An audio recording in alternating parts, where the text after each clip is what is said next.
Hi girlies. Okay, I thought it would be easier if I just went ahead and made a video of what I do when I get home on Saturday with all the Joshua Pie bins. So as you can see, this blue crate comes in, and Charles and Max are real good about cleaning out all those containers, and then they stick them in this crate. Okay, so when you come in, go ahead and get them set up on these buckets so it's easy. As you can see, I've got them here next to the sink so that it's easy to reach them.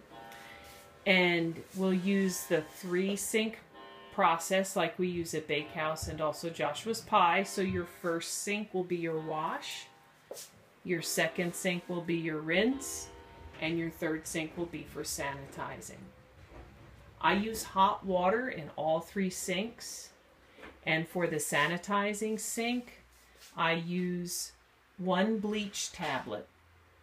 And I'll put a piece of tape to show you the line where the water should go to on all 3 of these sinks so that you'll know what the proportions are.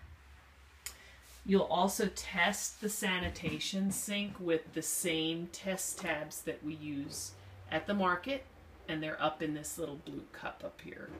This is weird putting it in. Okay, there we go. All right, so there's your 3-base sink system. And the one thing that's going to be really important is when you drain the sinks. You can only drain 1 sink at a time. And when you drain the sinks, start with your wash sink first, then your rinse sink, and then the sanitizing sink will get drained last.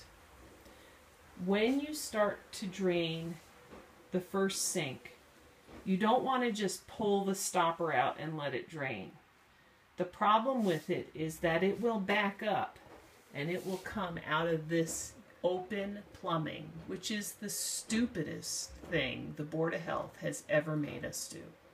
But we have to deal with it, so this is how we deal with it. There'll be the yellow bucket, which I'll just leave there so you don't have to worry about where to find it.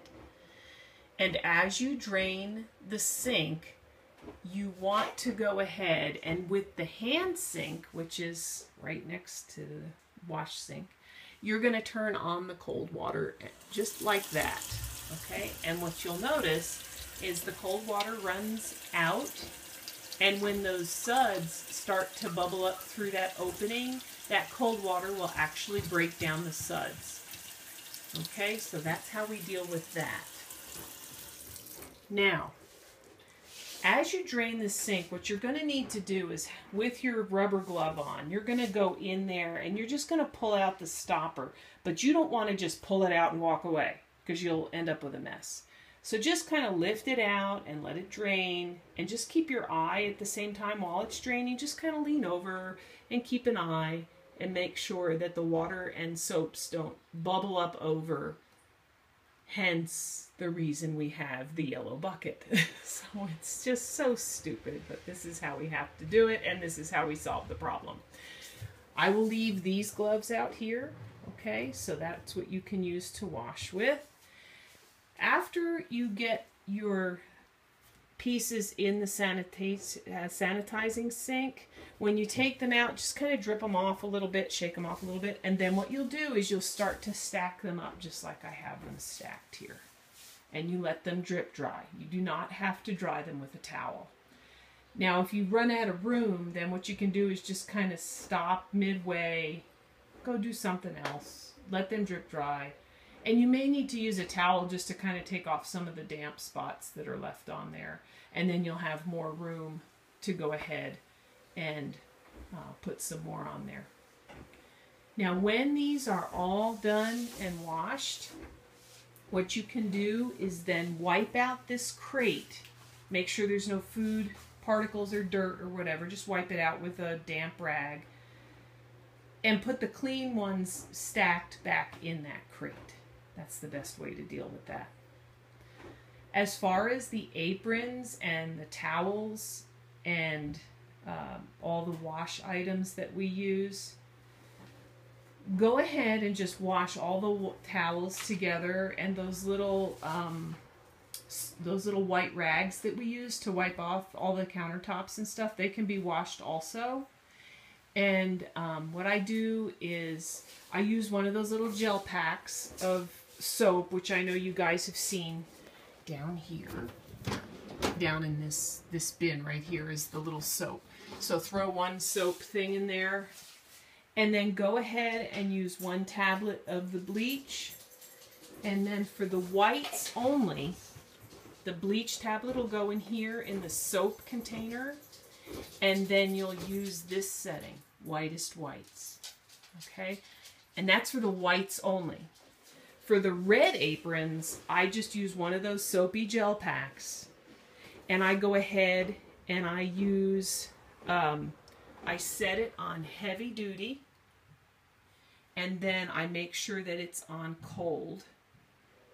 And then I set the spin cycle to high, and also use this spin cycle for the whites too. Okay?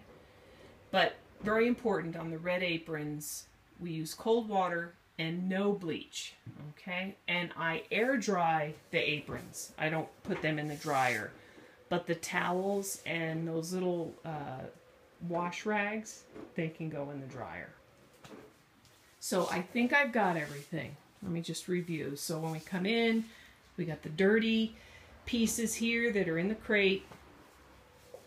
We've got the hand sink, which we'll set up just like we do at the bakehouse. And you'll use the tablet bleach in the sanitation sink. And then we have the hand sink, which you'll run a little bit of cold water as you're draining the 3 base sinks. That will help you with your overflow. And do not drain all 3 sinks at one time, or you'll be getting a mop and towels and you'll be mopping the floor. And then we air dry all the pieces up on this table. Okay, I think that'll do it. Thanks a million, gals.